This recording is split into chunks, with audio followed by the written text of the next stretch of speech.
The Hunchback of Notre Dame, by Victor Hugo. Book the Second, Chapter 1. From Charybdis to Scylla. Night comes on early in January. The streets were already dark when Gringoire issued forth from the courts. This gloom pleased him. He was in haste to reach some obscure and deserted alley, in order there to meditate at his ease, and in order that the philosopher might place the first dressing upon the wound of the poet. Philosophy, moreover, was his sole refuge, for he did not know where he was to lodge for the night. After the brilliant failure of his first theatrical venture, he dared not return to the lodging which he occupied in the Rue Grenier sur l'Eau, opposite to the port of Foin, having depended upon receiving from monsieur, the provost, for his epithalamium, the wherewithal to pay Master Guillaume Doulx, farmer of the taxes on cloven-footed animals in Paris, the rent which he owed him. That is to say, 12 sous parisian, 12 times the value of all that he possessed in the world, including his trunk-hose, his shirt, and his cap. After reflecting a moment temporarily, sheltered between the little wicket of the prison of the treasurer of the Chappelle as to the shelter which he would select for the night, having all the pavement of Paris to choose from, he remembered to have noticed the week previously in the Rue de la Savaterie, at the door of a councillor of the Parliament, a stepping-stone for mounting a mule, and to have said to himself that very stone would furnish on occasion a very excellent pillow for a mendicant or a poet. He thanked Providence for having sent this happy idea to him.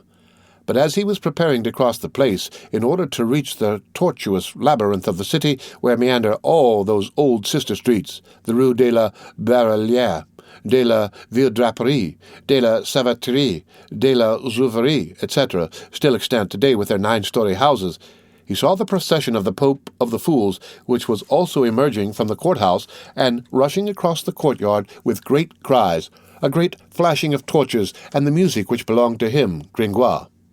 This sight revived the pain of his self-love. He fled.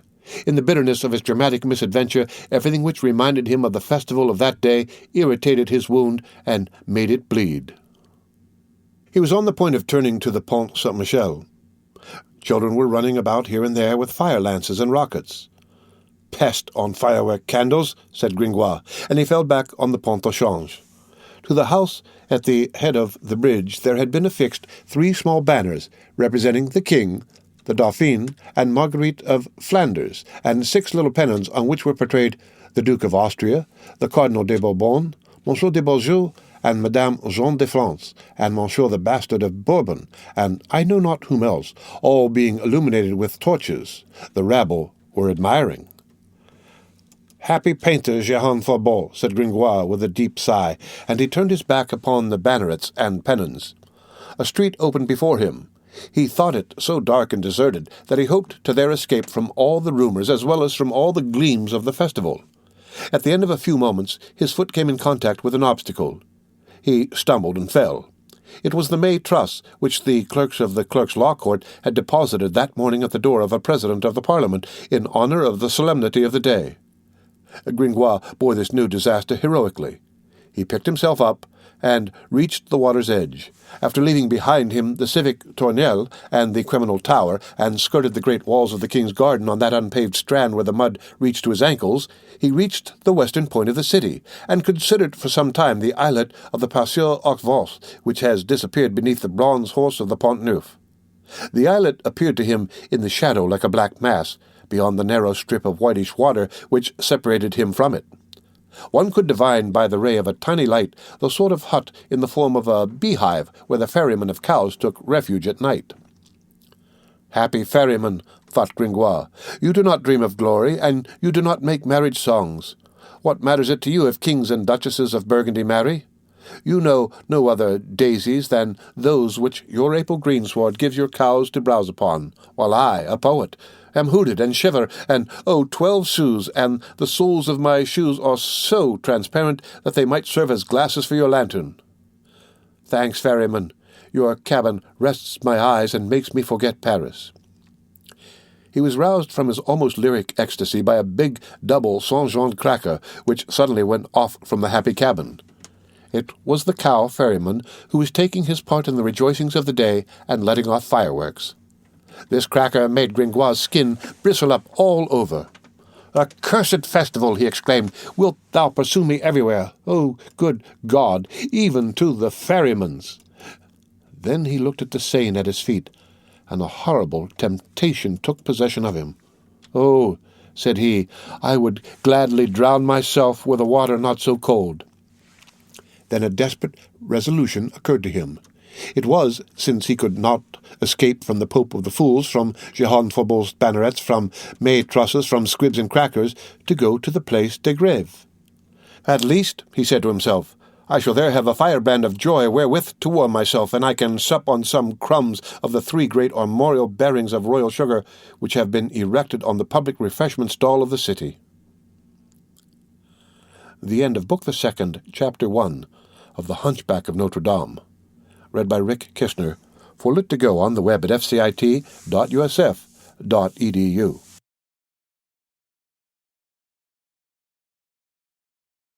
The Hunchback of Notre Dame by Victor Hugo.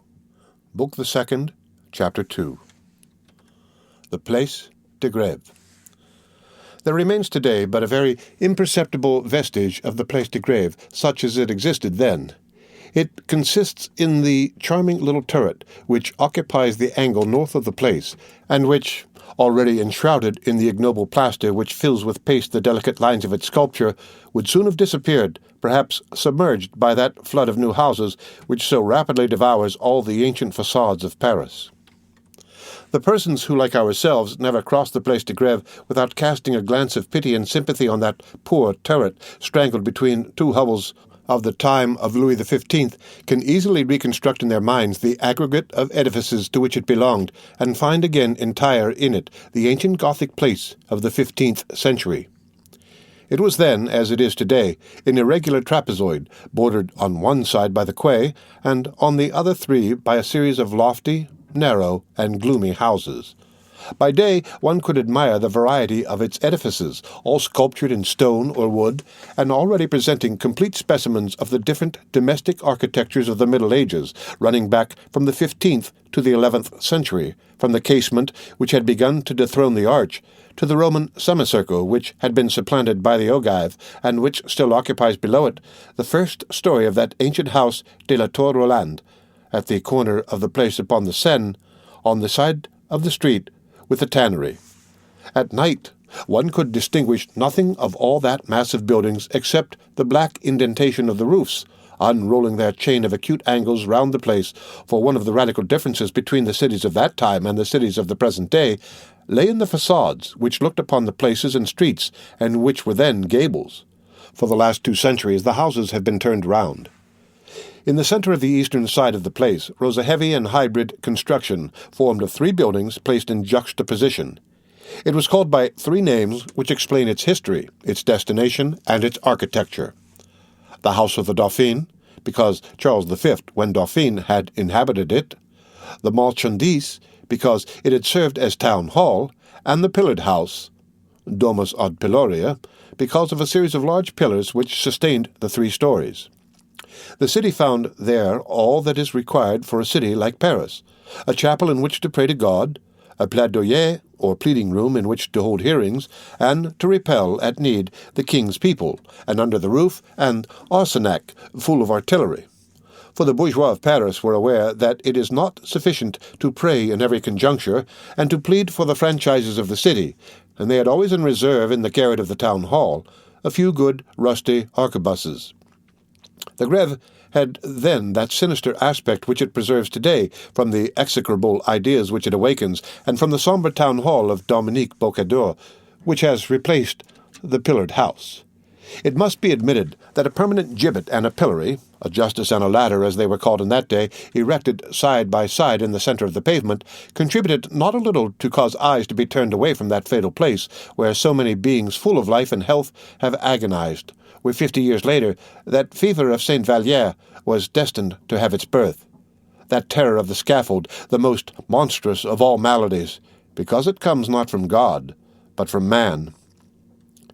It is a consoling idea, let us remark in passing, to think that the death penalty, which 300 years ago still encumbered with its iron wheels, its stone gibbets, and all its paraphernalia of torture, permanent and riveted to the pavement, the Grève, the Halle, the Place Dauphine, the Cross du Trahour, the Mons au Posseau, that hideous Montfaucon, the Barrier des Sergents, the Place aux Chats, the Porte Saint-Denis-Champeau, the Porte Baudet, the Porte Saint-Jacques, without reckoning the innumerable ladders of the provosts, the bishop, of the chapters, of the abbots, of the priors who had the decree of life and death, without reckoning the judicial drownings in the river Seine.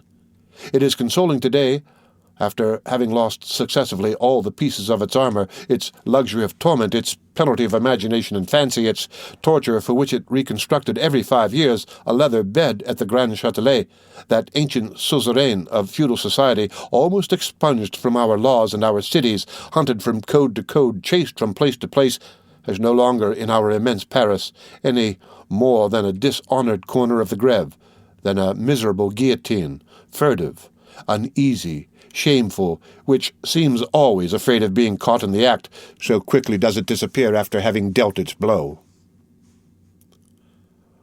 The end of Book the Second, Chapter 2 of The Hunchback of Notre Dame. Read by Rick Kishner for Lit2Go on the web at fcit.usf.edu.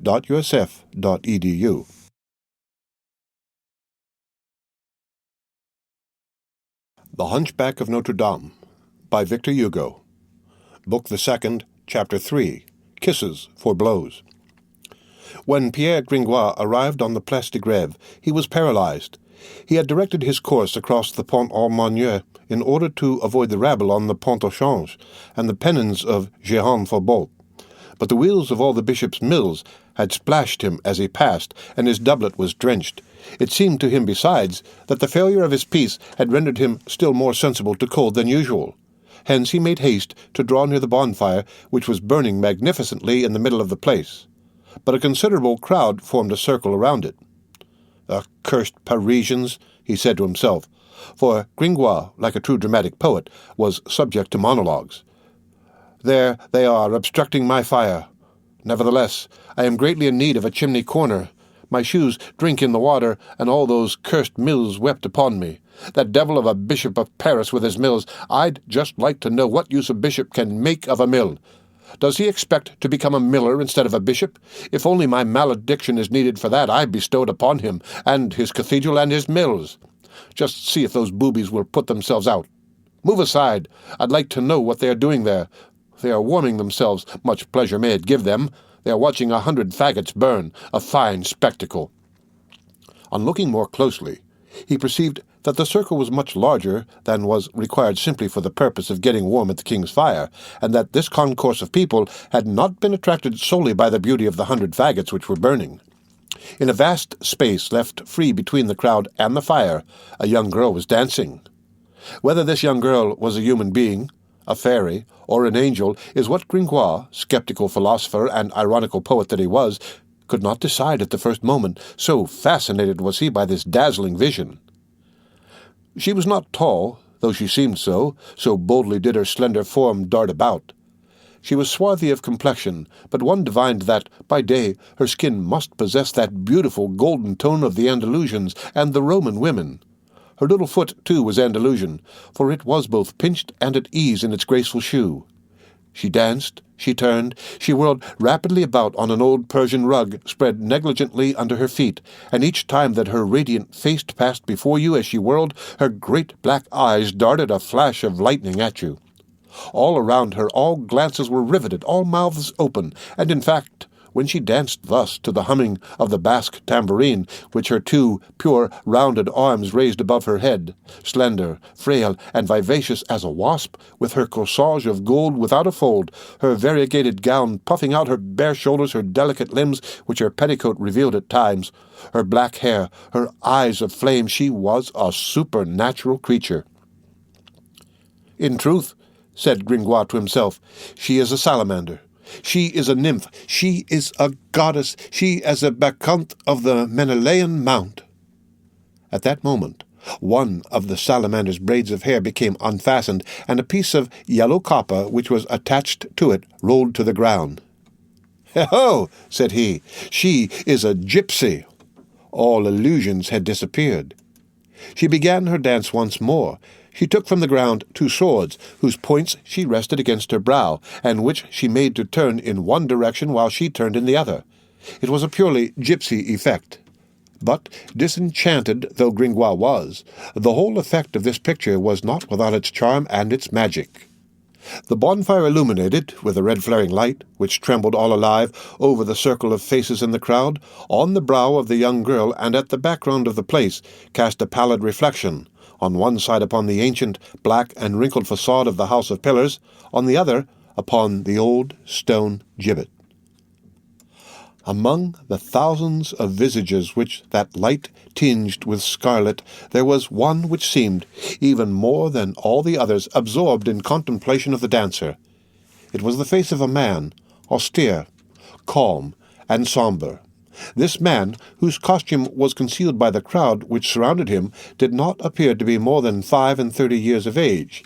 Nevertheless, he was bald. He had merely a few tufts of thin grey hair on his temples. His broad, high forehead had begun to be furrowed with wrinkles, but his deep-set eyes sparkled with extraordinary youthfulness, an ardent life, a profound passion. He kept them fixed incessantly on the gypsy, and while the giddy young girl of 16 danced and whirled for the pleasure of all, his reverie seemed to become more and more sombre. From time to time a smile and a sigh met upon his lips, but the smile was more melancholy than the sigh. The young girl stopped at length, breathless, and the people applauded her lovingly. "Jali," said the gypsy.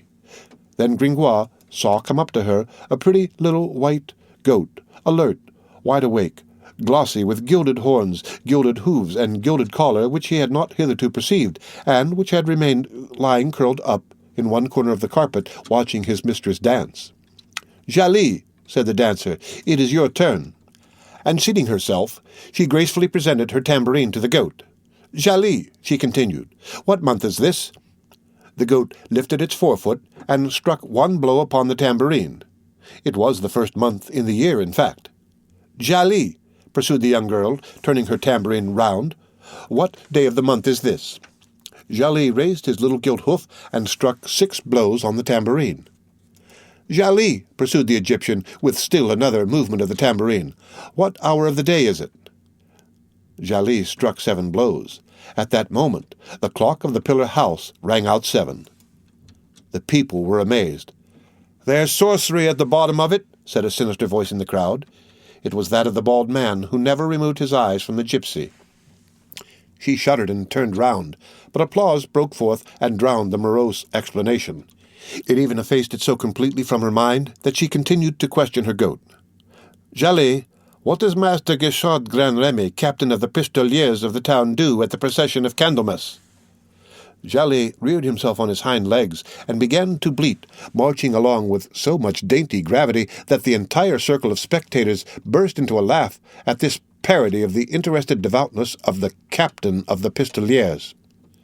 "Jali," resumed the young girl, emboldened by her growing success, "how preaches Master Jacques Chamelou, procurator to the king in the ecclesiastical court?"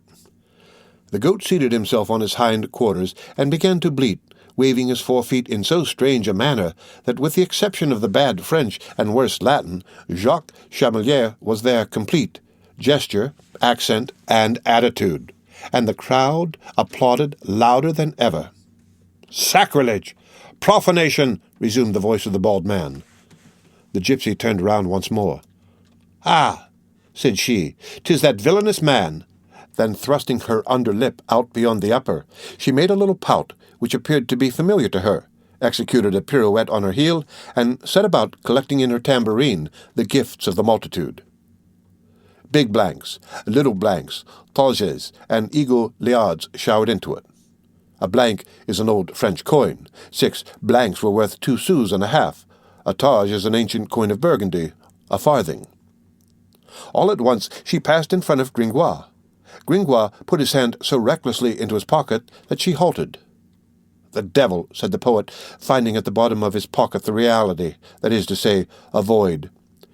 In the meantime, the pretty girl stood there, gazing at him with her big eyes, and holding out her tambourine to him and waiting. Gringoire broke into a violent perspiration. If he had all Peru in his pocket, he would certainly have given it to the dancer, but Gringoire had not Peru, and moreover America had not yet been discovered. Happily, an unexpected incident came to his rescue. "Will you take yourself off, you Egyptian grasshopper?" cried a sharp voice which proceeded from the darkest corner of the place. The young girl turned round in affright. It was no longer the voice of the bald man. It was the voice of a woman, bigoted and malicious. However, this cry, which alarmed the gypsy, delighted a troop of children who were prowling about there. "It is the recluse of the Tour Roland," they exclaimed with wild laughter. "It is the sacked nun who is scolding. Hasn't she supped? Let's carry her the remains of the city refreshments." All rushed towards the pillar house.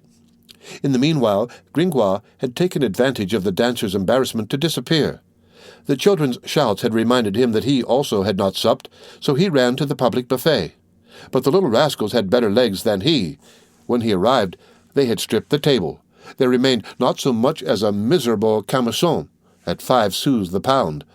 Nothing remained upon the wall but slender fleur-de-lis mingled with rose-bushes, painted in 1434 by Matthew Betienne. It was a meagre supper. It is an unpleasant thing to go to bed without supper. It is a still less pleasant thing not to sup and not to know where one is to sleep. That was Gringoire's condition. No supper, no shelter. He saw himself pressed on all sides by necessity, and he found necessity very crabbed.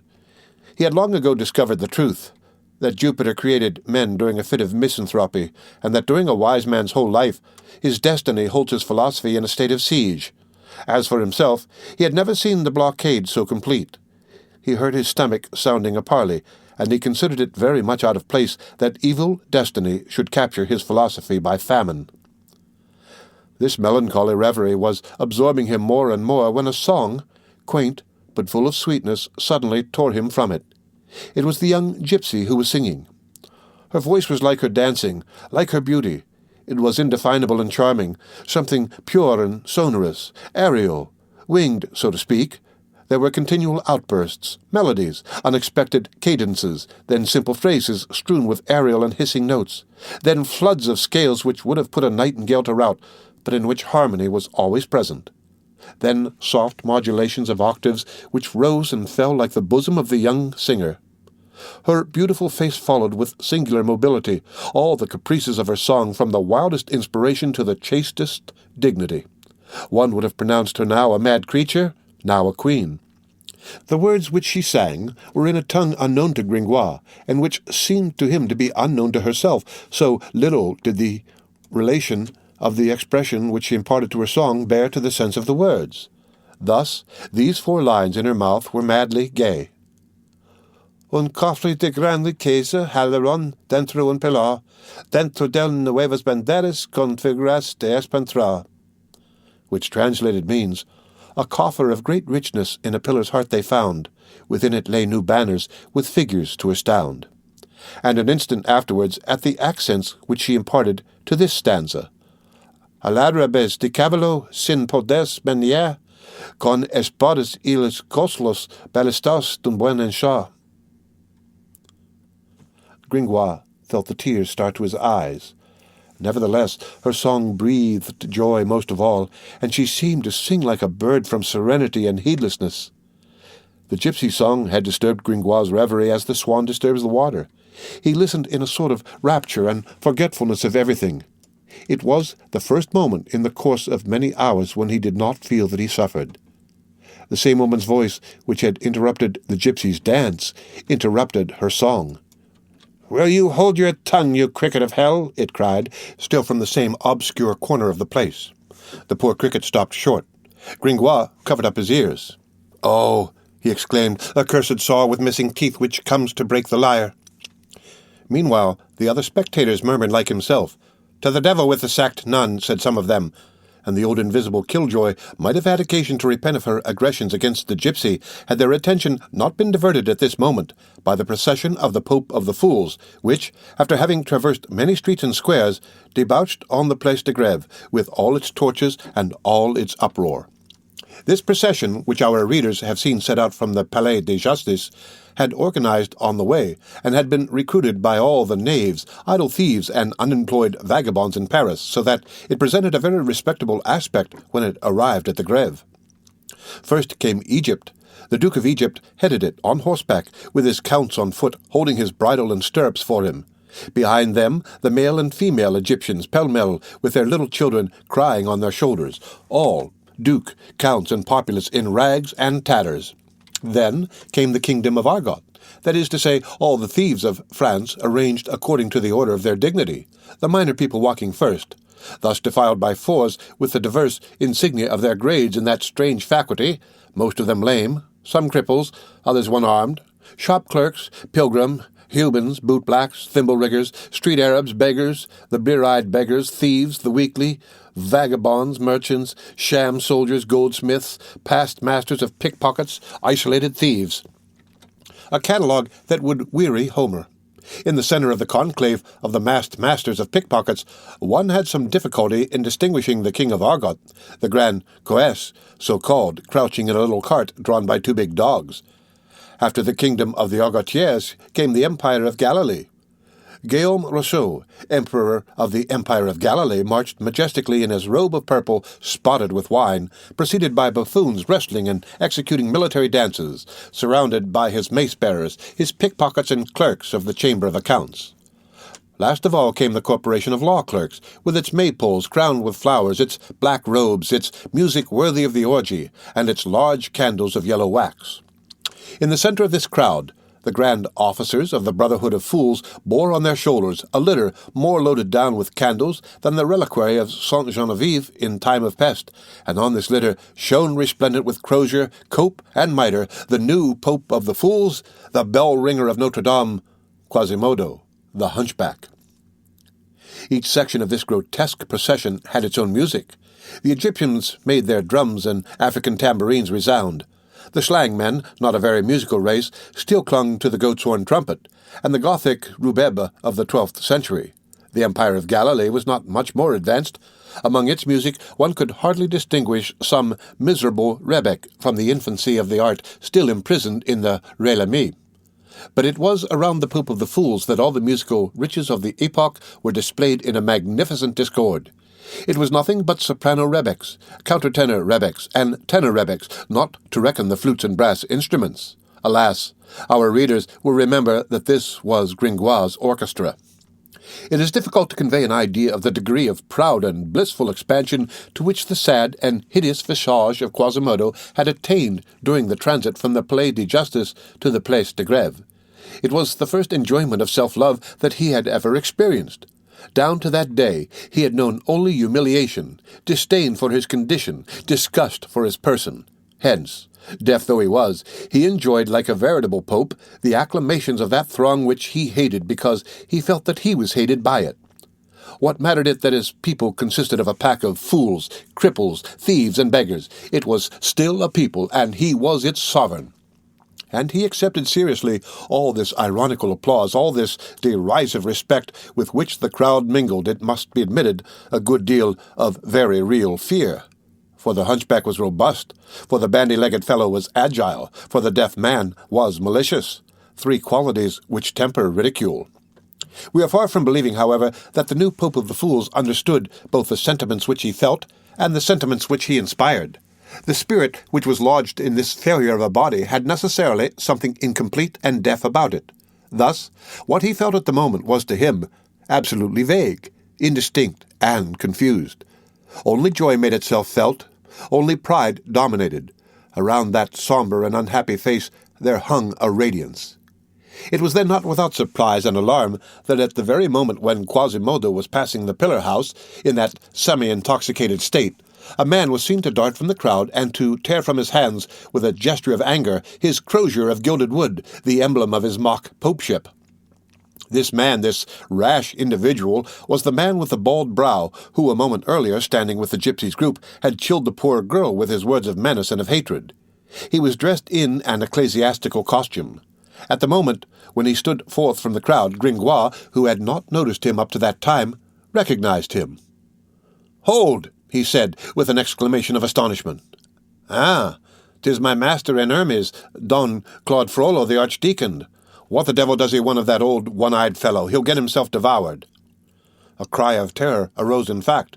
The formidable Quasimodo had hurled himself from the litter, and the women turned aside their eyes in order not to see him tear the archdeacon asunder. He made one bound as far as the priest, looked at him, and fell upon his knees. The priest tore off his tiara, broke his crozier, and rent his tinsel cope. Quasimodo remained on his knees, with head bent and hands clasped. Then there was established between them a strange dialogue of signs and gestures, for neither of them spoke. The priest, erect on his feet, irritated, threatening, imperious. Quasimodo, prostrate, humble, suppliant. And nevertheless, it is certain that Quasimodo could have crushed the priest with his thumb. At length, the archdeacon, giving Quasimodo's powerful shoulder a rough shake, made him a sign to rise and follow him. Quasimodo rose. Then the Brotherhood of Fools, their first stupor having passed off, wished to defend their pope, so abruptly dethroned. The Egyptians, the men of slang, and all the fraternity of law clerks gathered howling round the priest. Quasimodo placed himself in front of the priest, set in play the muscles of his athletic fists, and glared upon the assailants with the snarl of an angry tiger. The priest resumed his sombre gravity, made a sign to Quasimodo, and retired in silence. Quasimodo walked in front of him, scattering the crowd as he passed. When they had traversed the populace and the place, the crowd of curious and idle were minded to follow them. Quasimodo then constituted himself the rear-guard, and followed the archdeacon, walking backwards, squat, surly, monstrous, bristling, gathering up his limbs, licking his boar's tusks, growling like a wild beast, and imparting to the crowd immense vibrations with a look or a gesture. Both were allowed to plunge into a dark and narrow street, where no one dared to venture after them, so thoroughly did the mere chimera of Quasimodo, gnashing his teeth, bar the entrance. "Here's a marvellous thing," said Gringoire, "but where the deuce shall I find some supper?" The end of Book the Second, Chapter 3 of The Hunchback of Notre Dame. Read by Rick Kistner for Lit2Go on the web at fcit.usf.edu.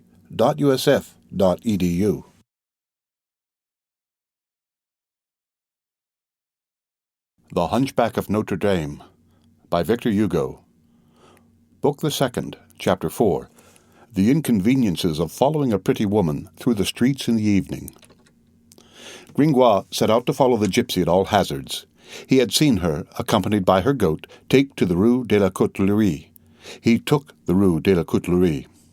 Why not? He said to himself. Gringoire, a practical philosopher of the streets of Paris, had noticed that nothing is more propitious to reverie than following a pretty woman without knowing whither she is going. There was in this voluntary abdication of its free will, in this fancy submitting itself to another fancy which suspects it not, a mixture of fantastic independence and blind obedience, something indescribable, intermediate between slavery and liberty, which pleased Gringoire, a spirit essentially compound, undecided, and complex, holding the extremities of all extremes, incessantly suspended between all human propensities and neutralizing one by the other.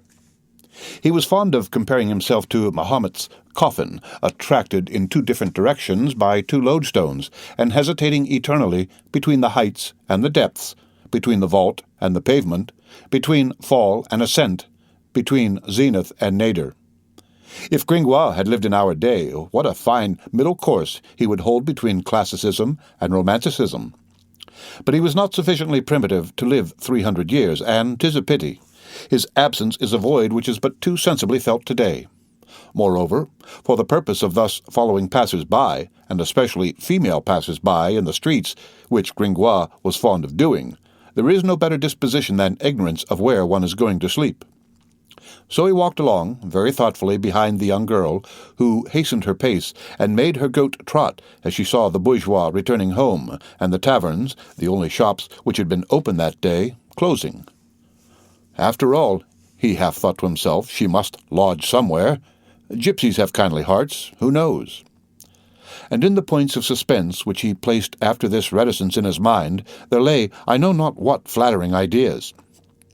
Meanwhile, from time to time, as he passed the last groups of bourgeois closing their doors, he caught some scraps of their conversation which broke the thread of his pleasant hypotheses.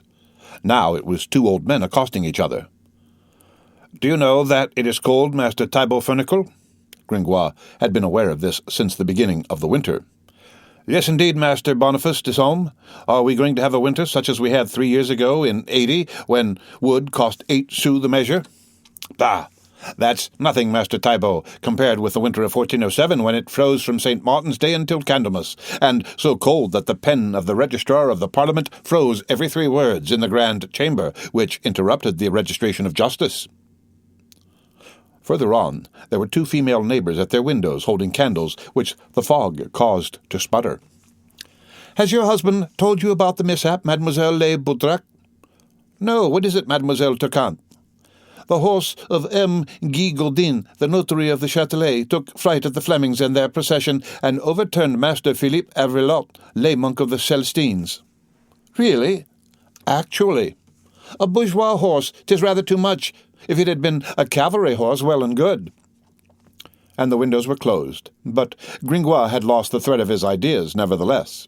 Fortunately, he speedily found it again, and he knotted it together without difficulty, thanks to the gypsy, thanks to Jolly, who still walked in front of him, 2 fine, delicate, and charming creatures whose tiny feet, beautiful forms, and graceful manners he was engaged in admiring, almost confusing them in his contemplation, believing them to be both young girls from their intelligence and good friendship, regarding them both as goats so far as the lightness, agility, and dexterity of their walk were concerned. But the streets were becoming blacker and more deserted every moment. The curfew had sounded long ago, and it was only at rare intervals now that they encountered a passer-by in the street or a light in the windows. Gringoire had become involved in his pursuit of the gypsy in that inextricable labyrinth of alleys, squares, and closed courts which surround the ancient sepulchre of the Saints Innocents, and which resembles a ball of thread tangled by a cat. "Here are streets which possess but little logic," said Gringoire, lost in the thousands of circuits which returned upon themselves incessantly, but where the young girl pursued a road which seemed familiar to her, without hesitation, and with a step which became ever more rapid. As for him, he would have been utterly ignorant of his situation had he not espied, in passing, at the turn of a street, the octagonal mass of the pillory of the fish markets, the open-work summit of which threw its black, fretted outlines clearly upon a window which was still lighted in the Rue Grenier. The young girl's attention had been attracted to him for the last few moments. She had repeatedly turned her head towards him with uneasiness. She had even once come to a standstill, and taking advantage of a ray of light which escaped from a half-open bakery to survey him intently from head to foot. Then, having cast this glance, Gringoire had seen her make that little pout which he had already noticed, after which she passed on. This little pout had furnished Gringoire with food for thought. There was certainly both disdain and mockery in that graceful grimace, so he dropped his head, began to count the paving stones, and to follow the young girl at a little greater distance, when, at the turn of a street which had caused him to lose sight of her, he heard her utter a piercing cry. He hastened his steps. The street was full of shadows. Nevertheless, a twist of tow soaked in oil which burned in a cage at the feet of the Holy Virgin at the street corner permitted Gringoire to make out the gypsy struggling in the arms of 2 men who were endeavouring to stifle her cries. The poor little goat, in great alarm, lowered his horns and bleated. "Help! Gentlemen of the watch!" shouted Gringoire, and advanced bravely. One of the men who held the young girl turned towards him. It was the formidable visage of Quasimodo. Gringoire did not take to flight, but neither did he advance another step. Quasimodo came up to him, tossed him 4 paces away on the pavement with a backward turn of the hand, and plunged rapidly into the gloom, bearing the young girl folded across one arm like a silken scarf. His companion followed him, and the poor goat ran after them all, bleating plaintively. "Murder! Murder!" shrieked the unhappy gypsy. "Halt, rascals, and yield me that wench!" suddenly shouted in a voice of thunder a cavalier who appeared suddenly from a neighbouring square. It was a captain of the king's archers, armed from head to foot with his sword in his hand. He tore the gypsy from the arms of the dazed Quasimodo, threw her across his saddle, and at the moment when the terrible hunchback, recovering from his surprise, rushed upon him to regain his prey, 15 or 16 archers who followed their captain closely made their appearance with their 2-edged swords in their fists. It was a squad of the king's police, which was making the rounds by order of Monsieur Robert d'Estouteville, guard of the provost-ship of Paris. Quasimodo was surrounded, seized, garroted. He roared. He foamed at the mouth, he bit, and had it been broad daylight, there is no doubt that his face alone, rendered more hideous by wrath, would have put the entire squad to flight. that by night he was deprived of his most formidable weapon, his ugliness. His companion had disappeared during the struggle.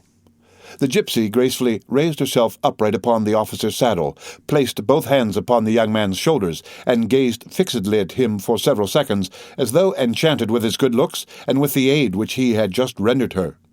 Then, breaking silence first, she said to him, making her sweet voice still sweeter than usual, "What is your name, monsieur des gendarmes?" "Captain Phoebus de Chateaupers, at your service, my beauty," replied the officer, drawing himself up. "Thanks," said she, and while Captain Phoebus was turning up his mustache in Burgundian fashion, she slipped from the horse like an arrow falling to earth and fled. A flash of lightning would have vanished less quickly. "Nombril of the Pope," said the captain, causing Quasimodo's straps to be drawn tighter. "I should have preferred to keep the wench." "What would you have, Captain?" said one gendarme. "The warbler has fled, and the bat remains." The end of Chapter 4, Book the Second, of The Hunchback of Notre Dame. Read by Rick Kishner for Lit2Go. On the web at fcit.usf.edu.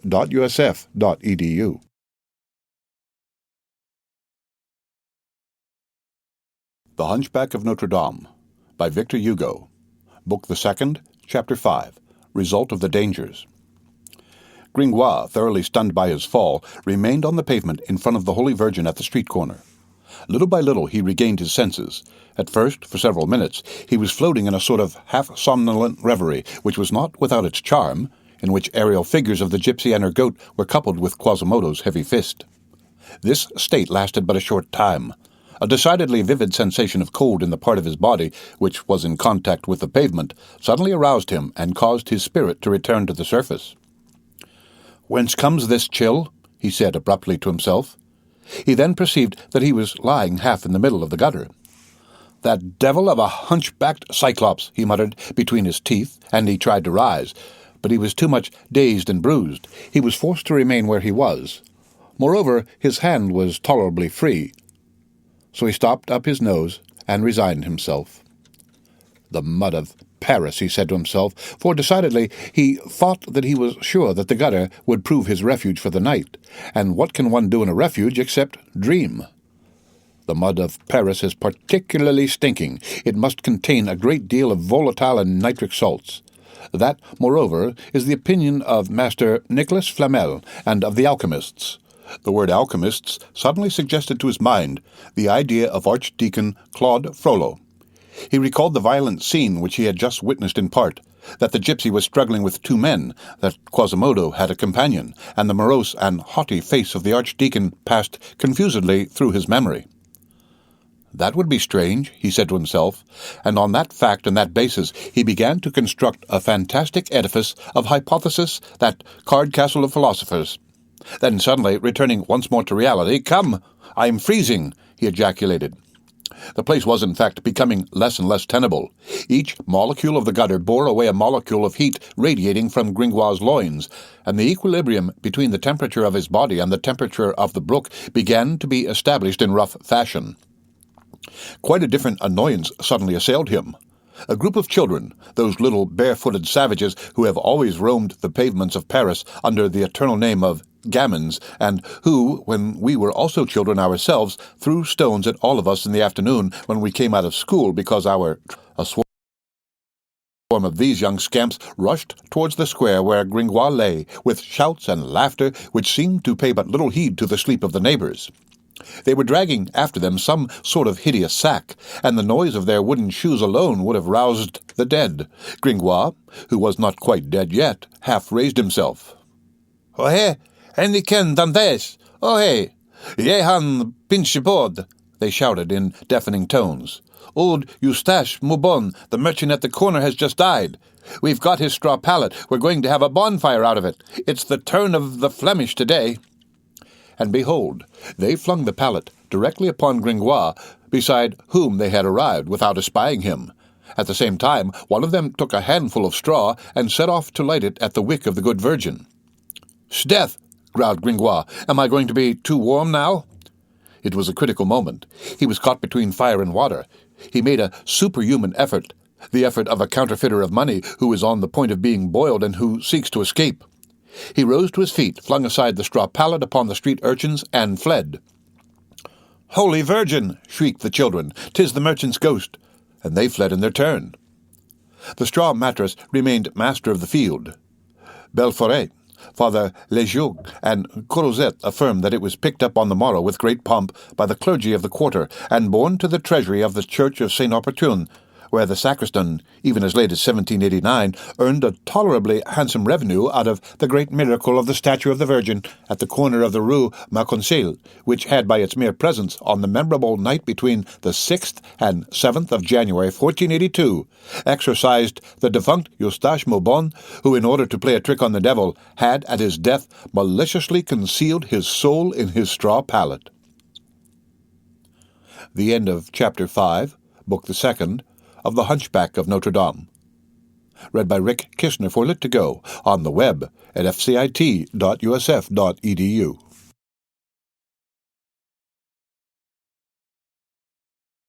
The Hunchback of Notre Dame. Book the Second, Chapter 6, The Broken Jug. After having run for some time at the top of his speed, without knowing whither, knocking his head against many a street corner, leaping many a gutter, traversing many an alley, many a court, many a square, seeking flight and passage through all the meanderings of the ancient passages of the Halles, exploring in his panic terror what the fine Latin of the maps calls tota via, cheminomet viaria, our poet suddenly halted for lack of breath in the first place, and in the second because he had been collared after a fashion by a dilemma which had just occurred to his mind. "It strikes me, Master Pierre Gringoire," he said to himself, placing his finger to his brow, "that you are running like a madman. The little scamps are no less afraid of you than you are of them. It strikes me, I say, that you heard the clatter of their wooden shoes fleeing southward while you were fleeing northward. Now, one of two things: either they have taken flight, and the pallet, which they must have forgotten in their terror, is precisely that hospitable bed in search of which you have been running ever since morning, and which Madame the Virgin miraculously sends you, in order to recompense you for having made a morality in her honour, accompanied by triumphs and mummeries. Or the children have not taken flight, and in that case they have put the brand to the pallet, and that is precisely the good fire which you need to cheer, dry, and warm you. In either case, good fire or good bed, that straw pallet is a gift from heaven. The Blessed Virgin Mary, who stands at the corner of the Rue Marconcel, could only have made Eustache Maubon die for that express purpose, and it is folly on your part to flee thus zigzag like a Picard before a Frenchman, leaving behind you what you seek before you, and you are a fool." Then he retraced his steps, and feeling his way and searching with his nose to the wind and his ears on the alert, he tried to find the blessed pallet again, but in vain. There was nothing to be found but intersections of houses, closed courts, and crossings of streets, in the midst of which he hesitated and doubted incessantly, being more perplexed and entangled in this medley of streets than he would have been even in the labyrinth of the Hôtel des Tournelles. At length he lost patience and exclaimed solemnly, "Cursed be crossroads! 'Tis the devil who has made them in the shape of his pitchfork." This exclamation afforded him a little solace, and a sort of reddish reflection which he caught sight of at that moment at the extremity of a long and narrow lane completed the elevation of his moral tone. "God be praised," said he.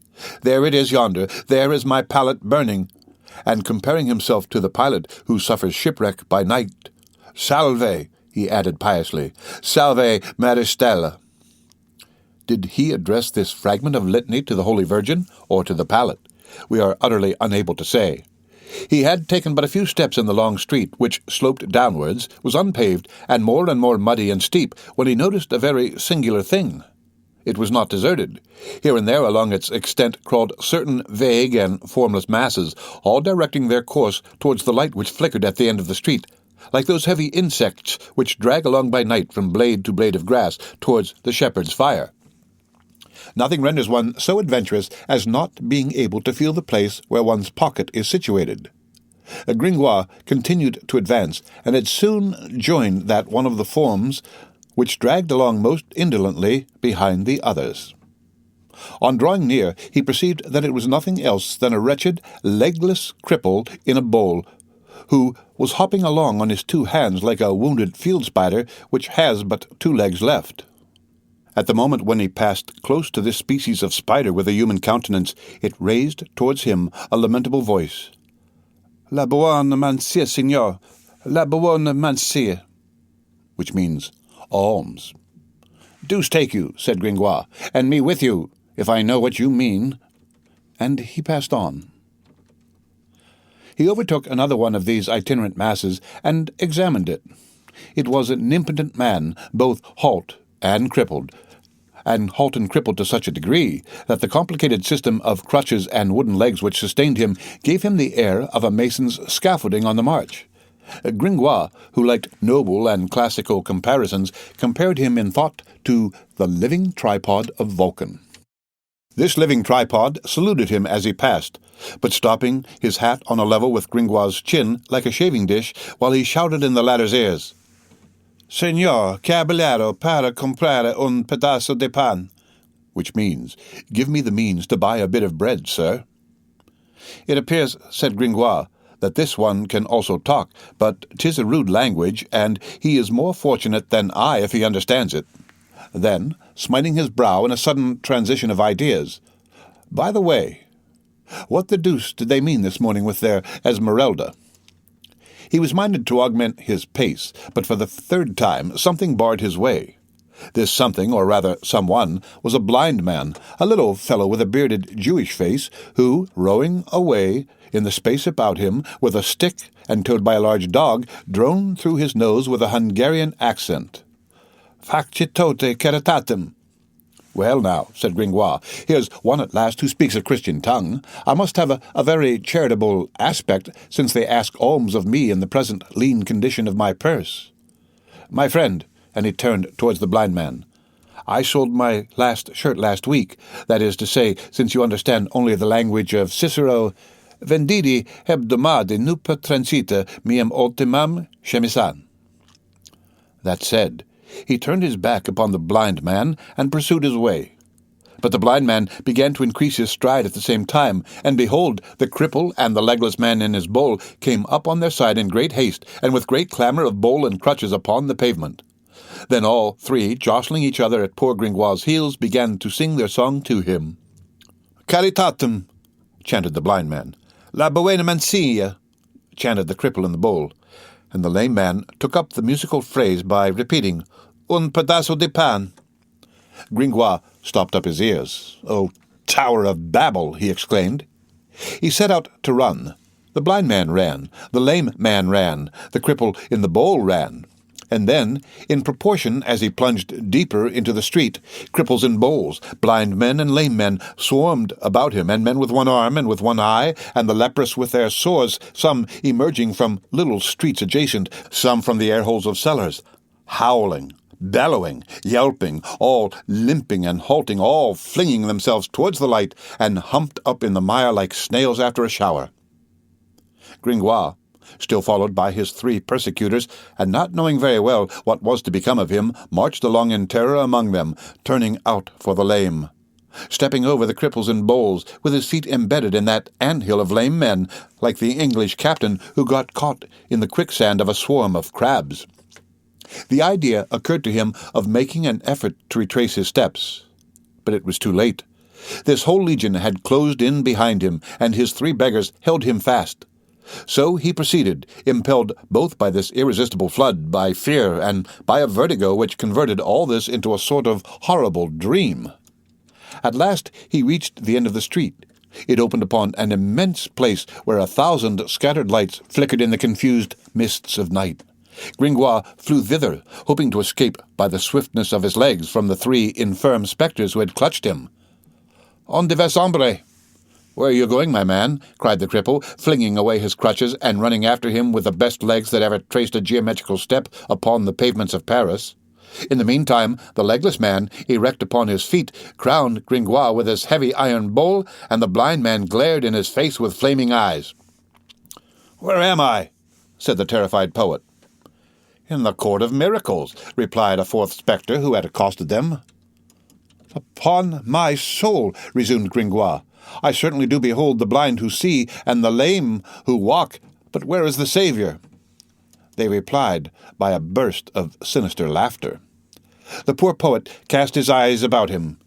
It was, in truth, that redoubtable Cour des Miracles, whither an honest man had never penetrated at such an hour, the magic circle where the officers of the Châtelet and the sergeants of the provost ship, who ventured thither, disappeared in morsels, a city of thieves, a hideous wart on the face of Paris, a sewer from which escaped every morning and whither returned every night to crouch, that stream of vices, of mendicancy and vagabondage, who always overflows in the streets of capitals, a monstrous hive to which returned all nightfall with their booty all the drones of the social order, a lying hospital where the bohemian, the disfrocked monk, the ruined scholar, the ne'er-do-wells of all nations, Spaniards, Italians, Germans, of all religions, Jews, Christians, Mohammedans, idolaters, covered with painted sores, beggars by day, were transformed by night into brigands, an immense dressing-room, in a word, where, at that epoch, the actors of that eternal comedy which theft,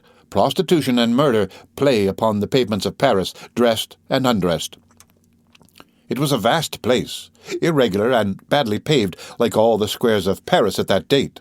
Fires around which swarmed strange groups blazed here and there.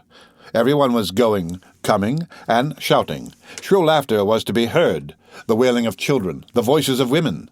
The hands and heads of this throng, black against the luminous background, outlined against it 1,000 eccentric gestures. At times upon the ground, where trembled the light of the fires mingled with large indefinite shadows, one could behold a dog passing which resembled a man who resembled a dog. The limits of races and species seemed effaced in this city as in a pandemonium. Men, women, beasts, age, sex, health, maladies, all seemed to be in common among these people. All went together. They mingled, confounded, superposed. Each one there participated in all. The poor and flickering flames of the fire permitted Gringoire to distinguish amid his trouble, all around the immense place, a hideous frame of ancient houses, whose worm-eaten, shriveled, stunted facades, each pierced with one or two lighted attic windows, seemed to him in the darkness like enormous heads of old women ranged in a circle, monstrous and crabbed, winking as they looked on at the witches' Sabbath. It was like a new world, unknown, unheard of, misshapen, creeping, swarming, fantastic. Gringoire, more and more terrified, clutched by the three beggars as by three pairs of tongs, dazed by a throng of other faces which frothed and yelped around him, unhappy Gringoire endeavored to summon his presence of mind in order to recall whether it was a Saturday. But his efforts were in vain. The thread of his memory and of his thought was broken, and, doubting everything, wavering between what he saw and what he felt, he put to himself this unanswerable question. If I exist, does this exist? If this exists, do I exist? At that moment a distinct cry arose in the buzzing throng which surrounded him. "Let's take him to the king! Let's take him to the king!" "Holy Virgin," murmured Gringoire, "the king here must be a ram." "To the king! To the king!" repeated all voices. They dragged him off. Each vied with the other in laying his claws upon him. But the three beggars did not lose their hold, and tore him from the rest, howling, "He belongs to us." The poet's already sickly doublet yielded its last sigh in this struggle. While traversing the horrible place, his vertigo vanished. After taking a few steps, the sentiment of reality returned to him. He began to become accustomed to the atmosphere of the place. At the first moment there had arisen from his poet's head, or simply and prosaically from his empty stomach, a mist, a vapor, so to speak, which, spreading between objects and himself, permitted him to catch a glimpse of them only in the incoherent fog of nightmare, in those shadows of dreams which distort every outline, agglomerating objects into unwieldy groups, dilating things into chimeras, and men into phantoms. Little by little this hallucination was succeeded by a less bewildered and exaggerating view. Reality made its way to the light around him, struck his eyes, struck his feet, and demolished bit by bit all that frightful poetry with which he had at first believed himself to be surrounded. He was forced to perceive that he was not walking in the sticks, but in mud, that he was elbowed not by demons, but by thieves, that it was not his soul which was in question, but his life, since he lacked that precious conciliator which places itself so effectually between the bandit and the honest man, a purse. In short, on examining the orgy more closely and with more coolness, he fell from the witch's Sabbath to the dram shop. The Cour des Miracles was in fact merely a dram shop, but a brigand's dram shop reddened quite as much with blood as with wine. The spectacle which presented itself to his eyes when his ragged escort finally deposited him at the end of his trip was not fitted to bear him back to poetry, even to the poetry of hell. It was more than ever the prosaic and brutal reality of the tavern.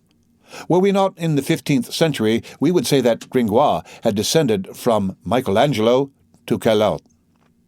Around a great fire which burned on a large circular flagstone, the flames of which had heated red-hot the legs of a tripod, which was empty for the moment, some worm-eaten tables were placed here and there, haphazard, no lackey of a geometrical turn having deigned to adjust their parallelism, or to see to it that they did not make too unusual angles. Upon these tables gleamed several dripping pots of wine and beer, and round these pots were grouped many Bacchic visages, purple with the fire and the wine. There was a man with a huge belly and a jovial face, noisily kissing a woman of the town, thick-set and brawny. There was a sort of sham soldier, a naquois, as the slang expression runs, who was whistling as he undid the bandages from his fictitious wound and removing the numbness from his sound and vigorous knee, which had been swathed since morning in 1,000 ligatures. On the other hand, there was a wretched fellow, preparing with celandine and beef's blood his leg of God for the next day. 2 tables further on, a palmer, with his pilgrim's costume complete, was practising the lament of the Holy Queen, not forgetting the drone and the nasal drawl. Further on, a young scamp was taking a lesson in epilepsy from an old pretender who was instructing him in the art of foaming at the mouth by chewing a morsel of soap. Beside him, a man with the dropsy was getting rid of his swelling and making 4 or 5 female thieves who were disputing at the same table over a child who had been stolen that evening hold their noses. All circumstances which, 2 centuries later, seemed so ridiculous to the court, as Sauval says, that they served as a pastime to the king and as an introduction to the royal ballet of night, divided into 4 parts and danced on the theatre of the Petit Bourbon. Never, adds an eyewitness of 1653, have the sudden metamorphoses of the Court of Miracles been more happily presented. Benserade prepared us for it by some very gallant verses. Loud laughter everywhere and obscene songs. Each one held his own course, carping and swearing without listening to his neighbor. Pots clinked and quarrels sprang up at the shock of the pots, and the broken pots made rents in the rags. A big dog, seated on his tail, gazed at the fire. Some children were mingled in this orgy. The stolen child wept and cried. Another, a big boy 4 years of age, seated with legs dangling upon a bench that was too high for him, before a table that reached to his chin, and uttering not a word. A third, gravely spreading out upon the table with his finger the melted tallow which dripped from a candle. Last of all, a little fellow, crouching in the mud, almost lost in a cauldron which he was scraping with a tile, and from which he was evoking a sound that would have made Stradivarius swoon. Near the fire was a hogshead, and on the hogshead a beggar. This was the king on his throne. The 3 who had Gringoire in their clutches led him in front of the hogshead, and the entire bacchanal rout fell silent for a moment, with the exception of the cauldron inhabited by the child. Gringoire dared neither breathe nor raise his eyes. "Hombre, quita tu sombrero," said one of the 3 knaves in whose grasp he was, and before he had comprehended the meaning, the other had snatched his hat, a wretched headgear, it is true, but still good on a sunny day or when there was but little rain. Gringoire sighed.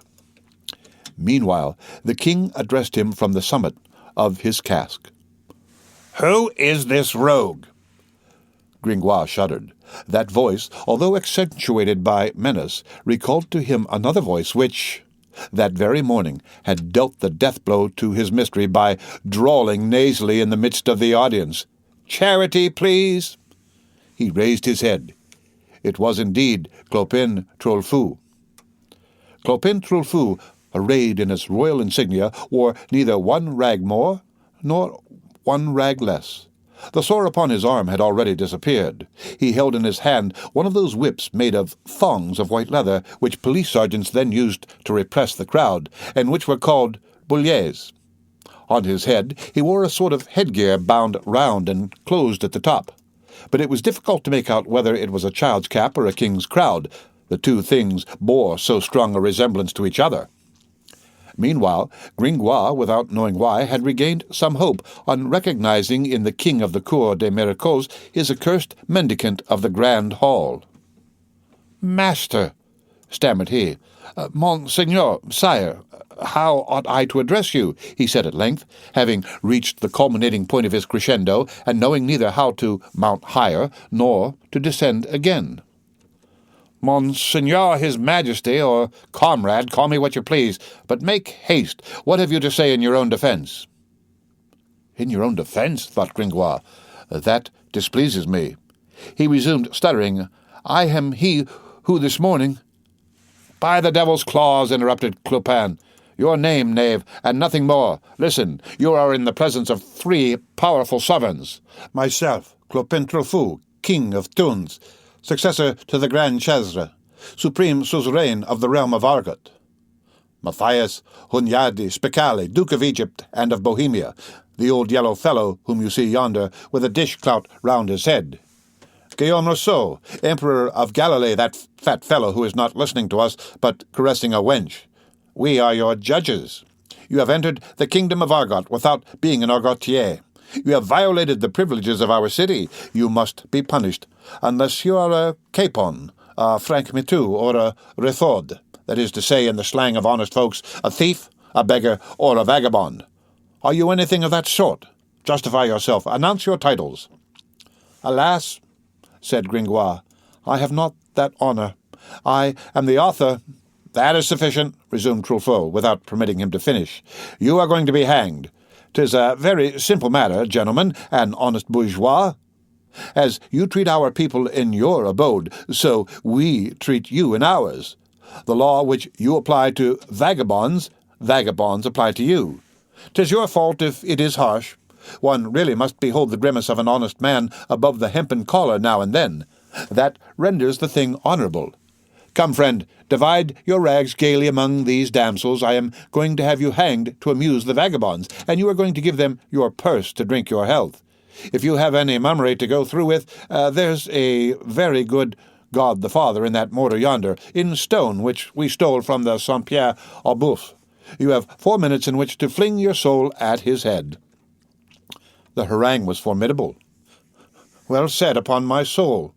Clopen Truffaut preaches like the Holy Father of the Pope," exclaimed the Emperor of Galilee, smashing his pot in order to prop up his table. "Monseigneurs, emperors, and kings," said Gringoire coolly, for I know not how firmness had returned to him, and he spoke with resolution. "Don't think of such a thing. My name is Pierre Gringoire. I am the poet whose morality was presented this morning in the Grand Hall of the Courts." "Ah, so it was you, master," said Clopen. "I was there, chair to do. Well, comrade, is that any reason, because you bored us to death this morning, that you should not be hung this evening?" "I shall find difficulty in getting out of it," said Gringoire to himself. Nevertheless, he made one more effort. "I don't see why poets are not classed with vagabonds," said he. "Vagabond Aesopus certainly was. Homerus was a beggar. Mercurius was a thief." Clopen interrupted him. "I believe that you are trying to blarney us with your jargon. Zounds, let yourself be hung, and don't kick up such a row over it." "Pardon me, Monseigneur the King of Thunes," replied Gringoire, disputing the ground foot by foot. "It is worth trouble. One moment, listen to me. You are not going to condemn me without having heard me."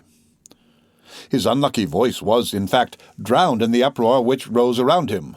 The little boy scraped away at his cauldron with more spirit than ever, and, to crown all, an old woman had just placed on the tripod a frying pan of grease, which hissed away on the fire with a noise similar to the cry of a troop of children in pursuit of a masker. In the meantime, Clopen Truffaut appeared to hold a monumentary conference with the Duke of Egypt and the Emperor of Galilee, who was completely drunk. Then he shouted shrilly, "Silence! and as the cauldron and the frying pan did not heed him, and continued their duet, he jumped down from his hogshead, gave a kick to the boiler, which rolled 10 paces away, bearing the child with it, a kick to the frying pan, which upset in the fire, with all its grease, and gravely remounted his throne, without troubling himself about the stifled tears of the child, or the grumbling of the old woman, whose supper was wasting away in a white, fine flame. Truffaut made a sign, and the Duke, the Emperor, and the past masters of pickpockets and the isolated robbers came and ranged themselves around him in a horseshoe, of which Gringoire, still roughly held by the body, formed the centre. It was a semicircle of rags, tatters, tinsel, pitchforks, axes, legs staggering with intoxication, huge bare arms, faces sordid, dull, and stupid. In the midst of this round table of beggary, Clopen Truffaut, as the doge of this senate, as the king of this peerage, as the pope of this conclave, dominated, first by virtue of the height of his hogshead, and next by virtue of an indescribable, haughty, fierce, and formidable air which caused his eyes to flash and corrected in his savage profile the bestial type of the race of vagabonds. One would have pronounced him a boar amid a herd of swine. "Listen," said he to Gringoire, fondling his misshapen chin with his horny hand. "I don't see why you should not be hung. It is true that it appears to be repugnant to you, and it is very natural, for you bourgeois are not accustomed to it. You form for yourselves a great idea of the thing. After all, we don't wish you any harm. Here is a means of extricating yourself from your predicament for the moment. Will you become one of us?" The reader can judge of the effect which this proposition produced upon Gringoire, who beheld life slipping away from him, and who was beginning to lose his hold upon it. He clutched at it again with energy. "Certainly I will, and right heartily," said he. "Do you consent," resumed Clopen, "to enroll yourself among the people of the knife?" "Of the knife precisely," responded Gringoire. "You recognize yourself as a member of the free bourgeoisie?" added the king of the tunes. "Of the free bourgeoisie. Subject of the kingdom of Argot? Of the kingdom of Argot. A vagabond? A vagabond. In your soul? In my soul. I must call your attention to the fact," continued the king, "that you will be hung all the same." "The devil," said the poet. "Only," continued Clopen imperturbably, "you will be hung later on, with more ceremony, at the expense of the good city of Paris, on a handsome stone gibbet, and by honest men. That is a consolation." "Just so," responded Gringoire. "There are other advantages. In your quality of a high-toned sharper, you will not have to pay taxes on mud or the poor or lanterns to which the bourgeois of Paris are subject." "So be it," said the poet. "I agree. I am a vagabond, a thief, a sharper, a man of the knife, anything you please, and I am all that already, monsieur king of Thunes, for I am a philosopher. Et omnia in philosophia, omnes in philosopho continentur. All things are contained in philosophy, all men in the philosopher, as you know." The king of Thunes scowled. "What do you take me for, my friend? What Hungarian Jew patter are you jabbering at us? I don't know Hebrew. One isn't a Jew because one is a bandit. I don't even steal any longer. I'm above that. I kill. Cutthroat, yes. Cut purse, no."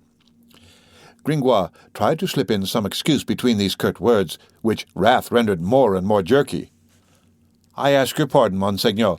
It is not Hebrew, 'tis Latin." "I tell you," resumed Clopen angrily, "that I'm not a Jew, and that I'll have you hung, belly of the synagogue, like the little shopkeeper of Judea who is by your side, and whom I entertain strong hopes of seeing nailed to a counter one of these days, like the counterfeit coin that he is." So saying, he pointed his finger at the little bearded Hungarian Jew who had accosted Gringoire with his facitote caritatum, and who, understanding no other language, beheld with surprise the king of Thunes' ill humour overflow upon him. At length Monsieur Clopen calmed down. "So you will be a vagabond, you knave," he said to our poet. "Of course," replied the poet. "Willing is not all," said the surly Clopen. "Goodwill doesn't put one onion the more into the soup, and 'tis good for nothing except to go to paradise with. Now, paradise and the thieves' band are two different things. In order to be received among the thieves, you must prove that you are good for something, and for that purpose you must search the mannequin." "I'll search anything you like," said Gringoire. Clopin made a sign. Several thieves detached themselves from the circle and returned a moment later. They brought 2 thick posts, terminated at their lower extremities in spreading timber supports, which made them stand readily upon the ground. To the upper extremity of the 2 posts they fitted a crossbeam, and the whole constituted a very pretty portable gibbet, which Gringoire had the satisfaction of beholding rise before him in a twinkling. Nothing was lacking, not even the rope which swung gracefully over the crossbeam. "What are they going to do?" Gringoire asked himself with some uneasiness. A sound of bells which he heard at that moment put an end to his anxiety. It was a stuffed mannequin which the vagabonds were suspending by the neck from the rope, a sort of scarecrow dressed in red, and so hung with mule bells and larger bells that one might have tricked out thirsty Castilian mules with them. These 1,000 tiny bells quivered for some time with the vibration of the rope, then gradually died away and finally became silent, when the mannequin had been brought into a state of immobility by that law of the pendulum which has dethroned the water clock and the hourglass. Then Clopin, pointing out to Gringoire a rickety old stool placed beneath the mannequin, "Climb up there."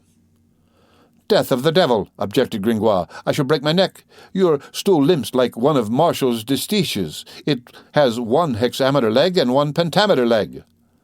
"Climb," repeated Clopin. Gringoire mounted the stool and succeeded, not without some oscillations of head and arms, in regaining his centre of gravity. "Now," went on the King of Thunes, "twist your right foot round your left leg and rise on the tip of your left foot." "Monseigneur," said Gringoire, "so you absolutely insist on my breaking some one of my limbs?" Clopin tossed his head. "Harkye, my friend, you talk too much. Here's the gist of the matter in 2 words. You are to rise on tiptoe, as I tell you. In that way you will be able to reach the pocket of the mannequin. You will rummage it. You will pull out the purse that is there. And if you do all this without our hearing the sound of a bell, all is well. You shall be a vagabond. All we shall then have to do will be to thrash you soundly for the space of a week." "Ventre Dieu! I will be careful," said Gringoire. "And suppose I do make the bells sound?" "Then you will be hanged. Do you understand?" "I don't understand at all," replied Gringoire. "Listen once more. You are to search the mannequin and take away its purse. If a single bell stirs during the operation, you will be hung. Do you understand that?" "Good," said Gringoire. "I understand that. And then?" "If you succeed in removing the purse without our hearing the bells, you are a vagabond, and you will be thrashed for 8 consecutive days. You understand now, no doubt."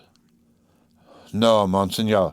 I no longer understand. Where is the advantage to me, hanged in one case, cudgelled in the other?" "And a vagabond," resumed Clopin, "and a vagabond, is that for nothing? It is for your interest that we should beat you in order to harden you to blows." "Many thanks," replied the poet. "Come, make haste," said the king, stamping upon his casque, which resounded like a huge drum. "Search the mannequin, and let there be an end to this.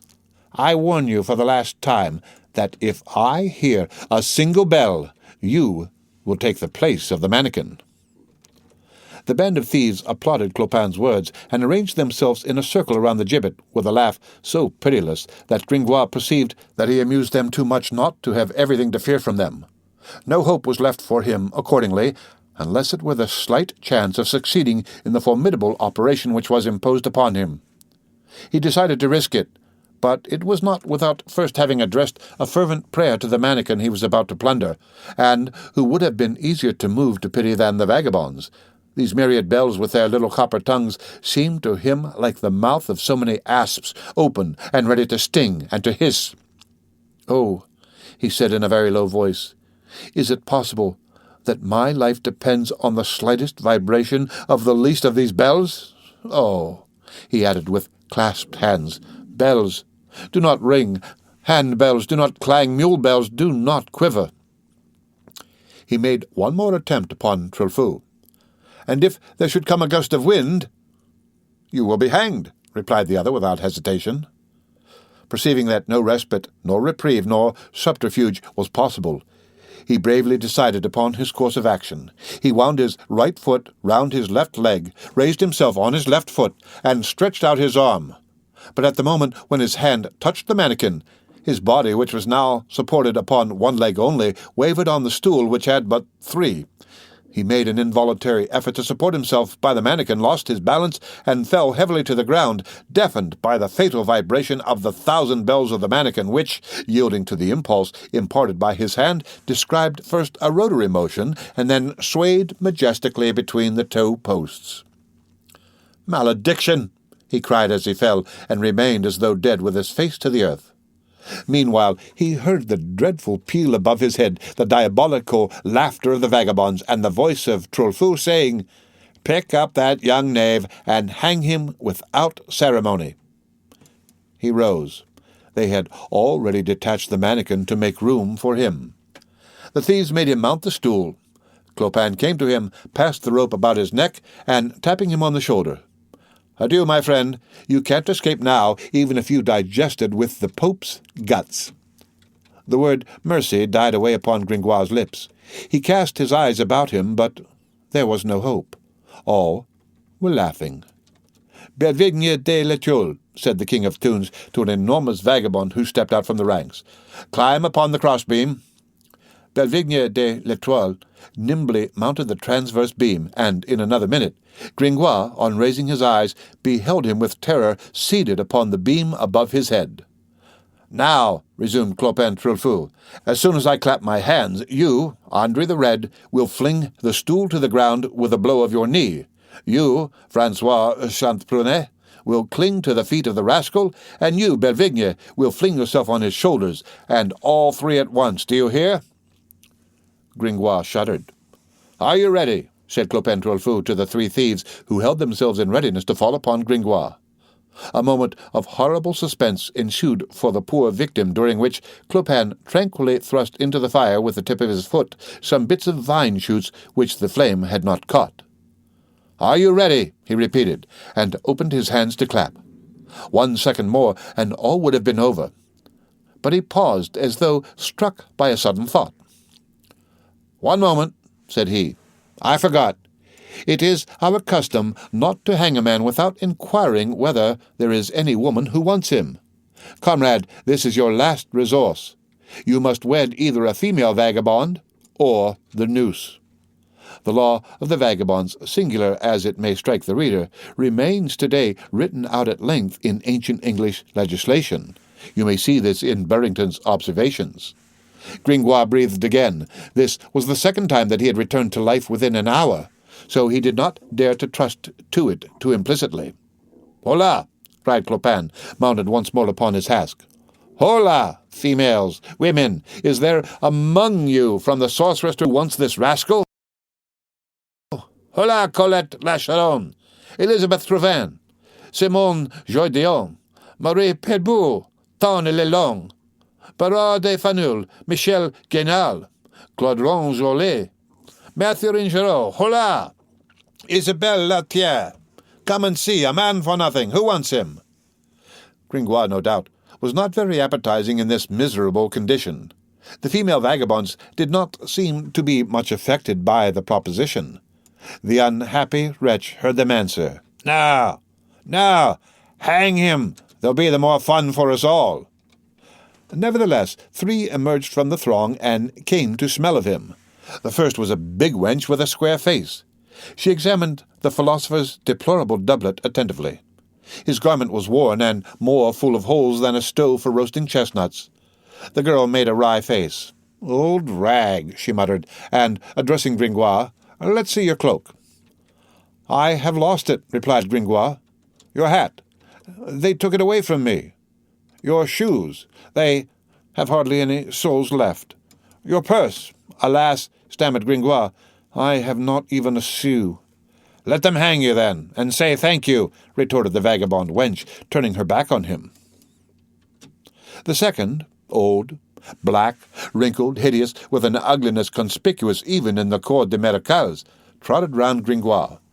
He almost trembled lest she should want him, but she mumbled between her teeth, "He's too thin," and went off. The third was a young girl, quite fresh and not too ugly. "Save me," said the poor fellow to her in a low tone. She gazed at him for a moment with an air of pity, then dropped her eyes, made a plait in her petticoat, and remained in indecision. He followed all these movements with his eyes. It was the last gleam of hope. "No," said the young girl at length. "No. Guillaume Doulx would beat me." She retreated into the crowd. "You are unlucky, comrade," said Cloven. Then, rising to his feet upon his hogshead, "No one wants him," he exclaimed, imitating the accent of an auctioneer to the great delight of all. "No one wants him. Once, twice, 3 times," and turning towards the gibbet with the sign of his hand, "Gone." Belvigne de l'Etoile, Andre the Red, Francois Chanteprunay stepped up to Gringoire. At that moment a cry arose among the thieves. "La Esmeralda! La Esmeralda!" Gringoire shuddered and turned towards the side whence the clamour proceeded. The crowd opened and gave passage to a pure and dazzling form. It was the gypsy. "La Esmeralda!" said Gringoire, stupefied in the midst of his emotions by the abrupt manner in which that magic word knotted together all his reminiscences of the day.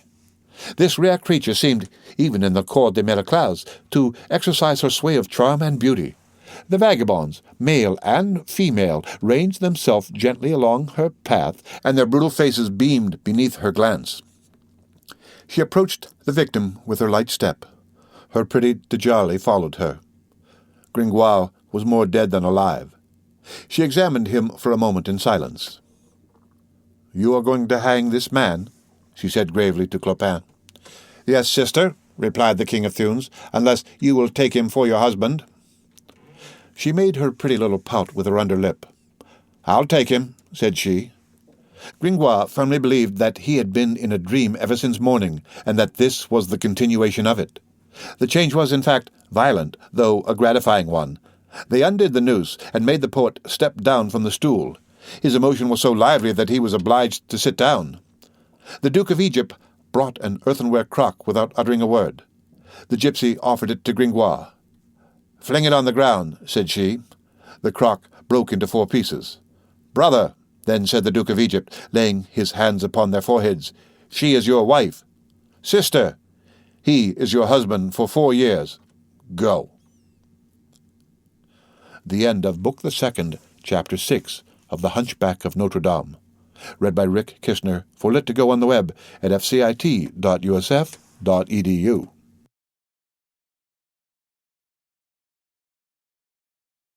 The Hunchback of Notre Dame by Victor Hugo. Book the Second, Chapter 7. A Bridal Night. A few moments later our poet found himself in a tiny, arched chamber, very cozy, very warm, seated at a table which appeared to ask nothing better than to make some loans from a larder hanging nearby, having a good bed in prospect, and alone with a pretty girl. The adventure smacked of enchantment. He began seriously to take himself for a personage in a fairy tale. He cast his eyes about him from time to time, as though to see if the chariot of fire, harnessed to 2 winged chimeras, which alone could have so rapidly transported him from Tartarus to paradise, were still there.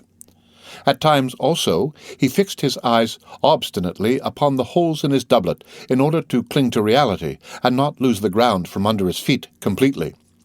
His reason, tossed about in imaginary space, now hung only by this thread.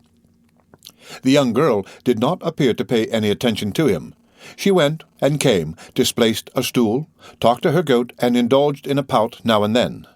At last she came and seated herself near the table, and Gringoire was able to scrutinize her at his ease. You have been a child, reader, and you would perhaps be very happy to be one still. It is quite certain that you have not, more than once, and for my part I have passed whole days, the best employed of my life at it, followed from thicket to thicket, by the side of running water, on a sunny day, a beautiful green or blue dragonfly breaking its flight in abrupt angles and kissing the tips of all the branches.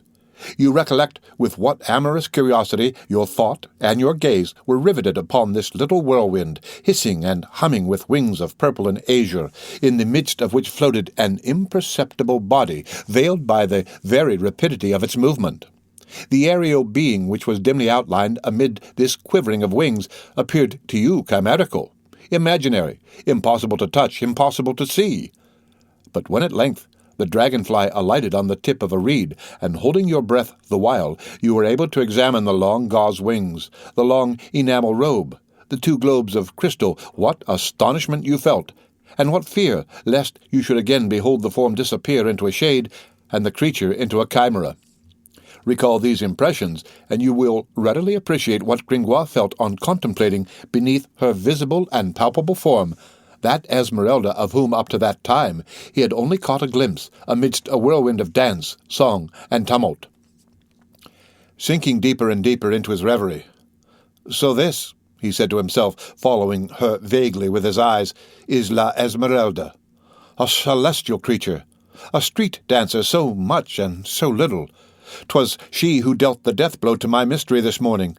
'Tis she who saves my life this evening, my evil genius, my good angel, a pretty woman on my word, and who must needs love me madly to have taken me in that fashion. By the way," said he, rising suddenly with that sentiment of the true which formed the foundation of his character and his philosophy, "I don't know very well how it happens, but I am her husband."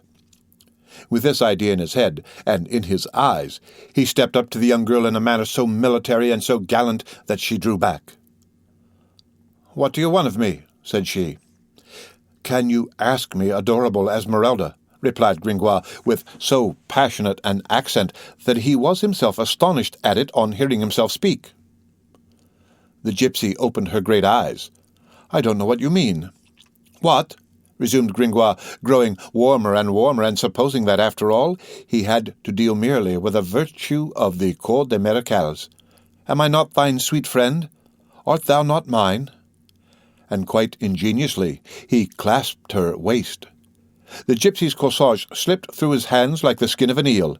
She bounded from one end of the tiny room to the other, stooped down, and raised herself again with a little poniard in her hand before Gringoire had even had time to see whence the poniard came. Proud and angry, with swelling lips and inflated nostrils, her cheeks as red as an appy apple, which is a small dessert apple, bright red on one side and greenish-white on the other, and her eyes darting lightnings. At the same time, the white goat placed itself in front of her and presented to Gringoire a hostile front, bristling with 2 pretty horns, gilded and very sharp. All this took place in the twinkling of an eye. The dragonfly had turned into a wasp and asked nothing better than to sting. Our philosopher was speechless, and turned his astonished eyes from the goat to the young girl. "Holy Virgin!" he said at last, when surprise permitted him to speak. "Here are 2 hardy dames." The gypsy broke the silence on her side. "You must be a very bold knave." "Pardon, mademoiselle," said Gringoire with a smile, "but why did you take me for your husband? Should I have allowed you to be hanged?" "So," said the poet, somewhat disappointed in his amorous hopes, "you had no other idea in marrying me than to save me from the gibbet. And what other idea did you suppose that I had?" Gringoire bit his lips. "Come," said he, "I am not yet so triumphant in Cupido as I thought. But then, what was the good of breaking that poor jug?" Meanwhile, Esmeralda's dagger and the goat's horns were still upon the defensive. "Mademoiselle Esmeralda," said the poet, "let us come to terms. I am not a clerk of the court, and I shall not go to law with you for thus carrying a dagger in Paris in the teeth of the ordinances and prohibitions of monsieur the provost. Nevertheless, you are not ignorant of the fact that Noël Lescrivain was condemned a week ago to pay 10 Parisian sous for having carried a cutlass. But this is no affair of mine, and I will come to the point. I swear to you upon my share of paradise not to approach you without your leave and permission. But do give me some supper." The truth is, Gringoire was, like Monsieur Despreaux, not very voluptuous. He did not belong to that chevalier and musketeer species who take young girls by assault. In the matter of love, as in all other affairs, he willingly assented to temporizing and adjusting terms, and a good supper and an amiable tete-a-tete appeared to him, especially when he was hungry, an excellent interlude between the prologue and the catastrophe of a love adventure. The gypsy did not reply. She made her disdainful little grimace, drew up her head like a bird, then burst out laughing, and the tiny poniard disappeared as it had come, without Gringoire being able to see where the wasp concealed its sting. A moment later, there stood upon the table a loaf of rye bread, a slice of bacon, some wrinkled apples, and a jug of beer. Gringoire began to eat eagerly. One would have said, to hear the furious clashing of his iron fork and his earthenware plate, that all his love had turned to appetite. The young girl seated opposite him watched him in silence, visibly preoccupied with another thought, at which she smiled from time to time, while her soft hand caressed the intelligent head of the goat gently pressed between her knees. A candle of yellow wax illuminated this scene of veracity and reverie. Meanwhile, the first cravings of his stomach having been stilled, Gringoire felt some false shame at perceiving that nothing remained but one apple. "You do not eat, Mademoiselle Esmeralda?" She replied by a negative sign of the head, and her pensive glance fixed itself upon the vault of the ceiling. "What the deuce is she thinking of?" thought Gringoire, staring at what she was gazing at. "'Tis impossible that it can be that stone dwarf carved in the keystone of that arch which thus absorbs her attention. What the deuce! I can bear the comparison." He raised his voice. "Mademoiselle." She seemed not to hear him. He repeated still more loudly, "Mademoiselle Esmeralda." Trouble wasted. The young girl's mind was elsewhere, and Gringoire's voice had not the power to recall it. Fortunately, the goat interfered.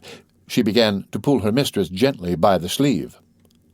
"What dost thou want, Jolly?" said the gypsy, hastily, as though suddenly awakened. "She is hungry," said Gringoire, charmed to enter into conversation. Esmeralda began to crumble some bread, which Jolly ate gracefully from the hollow of her hand. Moreover, Gringoire did not give her time to resume her reverie. He hazarded a delicate question. "So you don't want me for your husband?" The girl looked at him intently and said, "No." "For your lover?" went on Gringoire. She pouted and replied, "No." "For your friend?" pursued Gringoire. She gazed fixedly at him again and said, after a momentary reflection, "Perhaps." This perhaps, so dear to philosophers, emboldened Gringoire. "Do you know what friendship is?" he asked. "Yes," replied the gypsy. "It is to be brother and sister, two souls which touch without mingling, two fingers on one hand." "And love?" pursued Gringoire. "Oh, love," said she, and her voice trembled and her eye beamed. "That is to be two and to be but one, a man and a woman mingled into one angel. It is heaven." The street dancer had a beauty as she spoke thus that struck Gringoire singularly and seemed to him in perfect keeping with the almost oriental exaltation of her words. Her pure red lips half smiled. Her serene and candid brow became troubled at intervals under her thoughts like a mirror under the breath, and from beneath her long, drooping black eyelashes there escaped a sort of ineffable light, which gave to her profile that ideal serenity which Raphael found at the mystic point of intersection of virginity, maternity, and divinity. Nevertheless, Gringoire continued, "What must one be, then, in order to please you?" "A man." "And I," said he, "what then am I?" "A man has a helmet on his head, a sword in his hand, and golden spurs on his heels." "Good," said Gringoire, "without a horse, no man. Do you love anyone?" "As a lover, yes." She remained thoughtful for a moment, then said with a peculiar expression, "That I shall know soon." "Why not this evening?" resumed the poet tenderly. "Why not me?" She cast a grave glance upon him and said, "I can never love a man who cannot protect me." Gringoire coloured and took the hint. It was evident that the young girl was alluding to the slight assistance which he had rendered her in the critical situation in which she had found herself 2 hours previously. This memory, effaced by his own adventures of the evening, now recurred to him. He smote his brow. "By the way, mademoiselle, I ought to have begun there. Pardon my foolish absence of mind. How did you contrive to escape from the claws of Quasimodo?" The question made the gypsy shudder. "Oh, the horrible hunchback," said she, hiding her face in her hands, and she shuddered as though with violent cold. "Horrible in truth," said Gringoire, who clung to his idea, "but How did you manage to escape him?" La Esmeralda smiled, sighed, and remained silent. "Do you know why he followed you?" began Gringoire again, seeking to return to his question by a circuitous route. "I don't know," said the young girl, and she added hastily, "But you were following me also. Why were you following me?" "In good faith," responded Gringoire. "I don't know either." Silence ensued. Gringoire slashed the table with his knife. The young girl smiled and seemed to be gazing through the wall at something. All at once she began to sing in a barely articulate voice. "Quando las pintades aves mudas esten y la tierra," which means, "When the gay-plumaged birds grow weary, and the earth—" She broke off abruptly and began to caress Djali. "That's a pretty animal of yours," said Gringoire. "She is my sister," she answered. "Why are you called La Esmeralda?" asked the poet. "I do not know. But why?" She drew from her bosom a sort of little oblong bag, suspended from her neck by a string of adrezerac beads. This bag exhaled a strong odor of camphor. It was covered with green silk, and bore in its center a large piece of green glass, in imitation of an emerald. "Perhaps it is because of this," said she. Gringoire was on the point of taking the bag in his hand. She drew back. "Don't touch it. It is an amulet. You would injure the charm, or the charm would injure you." The poet's curiosity was more and more aroused. "Who gave it to you?" She laid one finger on her mouth and concealed the amulet in her bosom. He tried a few more questions, but she hardly replied. "What is the meaning of the words, La Esmeralda?" "I don't know," said she. "To what language do they belong?" "They are Egyptian, I think." "I suspected as much," said Gringoire. "You are not a native of France?" "I don't know." "Are your parents alive?" She began to sing to an ancient air. "Mon père est au ciel, ma mère est au ciel. Je passe lu sans nacelle, je passe lu sans bateau, ma mère est au ciel, mon père est au ciel," which means, "My father is a bird, my mother is a bird. I cross the water without a bark.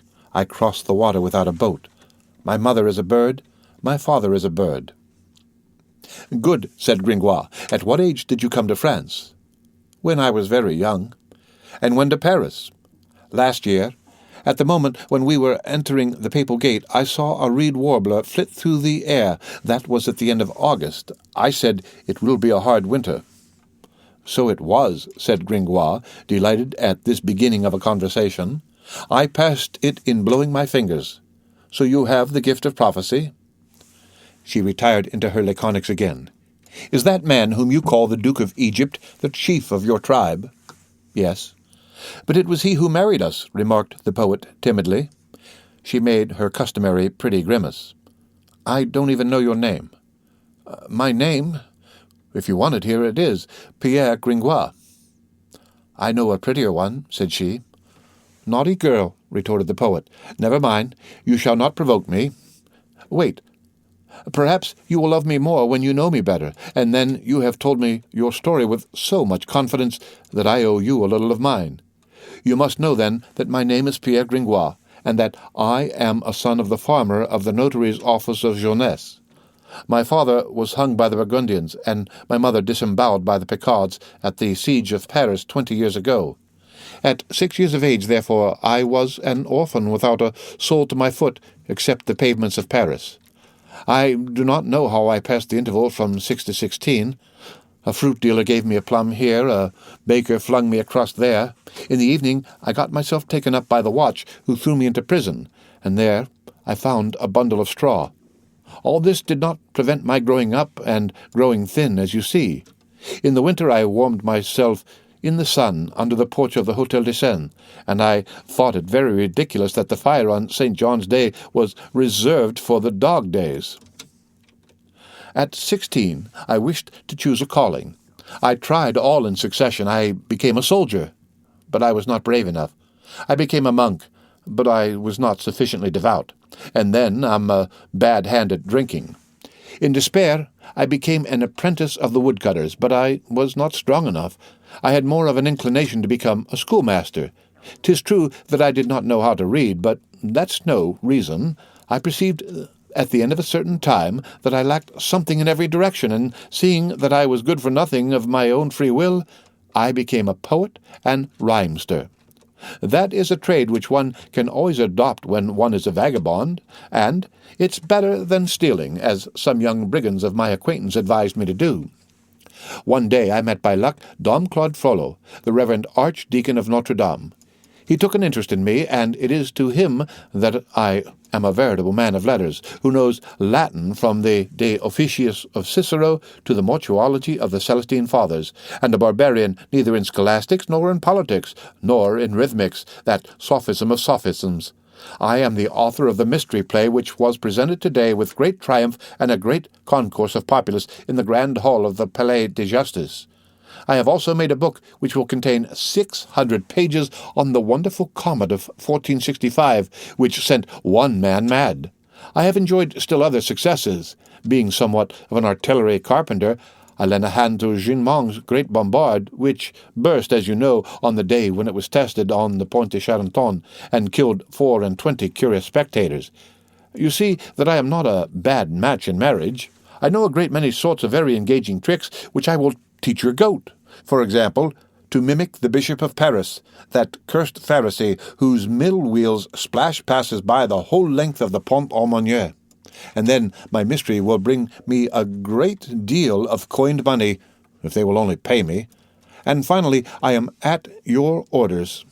I and my wits, and my science, and my letters, ready to live with you, damsel, as it shall please you, chastely or joyously, husband and wife, if you see fit, brother and sister, if you think that better. Gringoire ceased, awaiting the effect of his harangue on the young girl. Her eyes were fixed on the ground. "Phoebus," she said in a low voice, then turning towards the poet. "Phoebus. What does that mean?" Gringoire, without exactly understanding what the connection could be between his address and this question, was not sorry to display his erudition. Assuming an air of importance, he replied, "It is a Latin word which means sun." "Sun," she repeated. "It is the name of a handsome archer who was a god," added Gringoire. "A god," repeated the gypsy, and there was something pensive and passionate in her tone. At that moment one of her bracelets became unfastened and fell. Gringoire stooped quickly to pick it up. When he straightened up, the young girl and the goat had disappeared. He heard the sound of a bolt. It was a little door communicating, no doubt, with a neighboring cell which was being fastened on the outside. "Has she left me with a bed at least?" said our philosopher. He made the tour of his cell.